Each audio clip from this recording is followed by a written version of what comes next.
now that we're in the year 2024, I'm having the number 4 on my mind, as you do.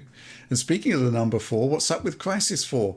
Though this is likely a title that will arrive well beyond 2020 or 2024, what are your hopes for the game, both visually and gameplay-wise? John, what do you want from it? I would love for a game that is built in the spirit of Crysis 1, but with modern sort of technology powering it. And by that I mean not an open world game still, but a game that presents large maps that present the player with multiple options for completing your objectives. Basically take, it's like Crysis combined with what like Arcane has done with like the Dishonored games to create sort of a hybrid of that. I want to be able to take on these large areas, explore, but do it my own way. And on top of that, I want to see this done with like cutting edge destruction features, because this is something that Crysis really pioneered in 2007. And even now, today, in the year of our Lord 2024, most games can't touch Crysis when it comes to this sort of thing. When you throw a grenade in a shack in Crysis, it just blows up everything. Like the roof pops off, the walls fall down, all the little objects either blow apart or roll around the level. That's level awesome, of interactivity, man. Like the scene, when you look at a scene before combat and then you look at that same scene after you've taken out enemies, provided you didn't do it stealth style, it's awesome. Like it's completely different.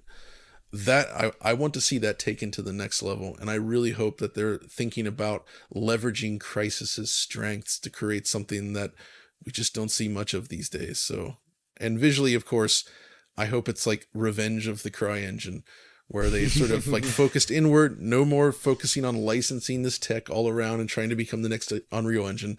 That's dream is dead. It's not happening. Yeah. That's not happening. Make anymore. this like super sick internal technology, allow the time and resources to really push the visuals out to the next level, combine that with that destruction, and that's what I want to see. And that is a tall order, but we'll see.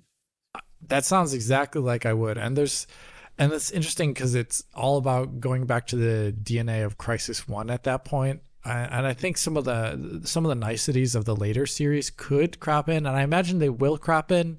For example, like with regards to suit modes, the chance of it not having a nano suit is like impossible. It's Crysis.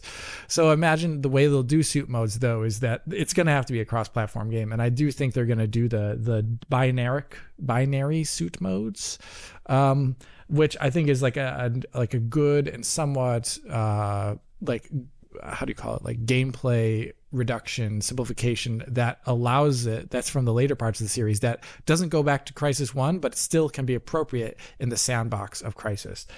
I also do hope, like John, that destruction is the big thing that they focus on regardless of everything else, because games these days just still don't do it. It is still not there. It is not a gameplay feature. When it is, it's just a visual nicety. In Crysis, it was actually like a gameplay feature, much like it was in Red Faction Guerrilla. Mm-hmm.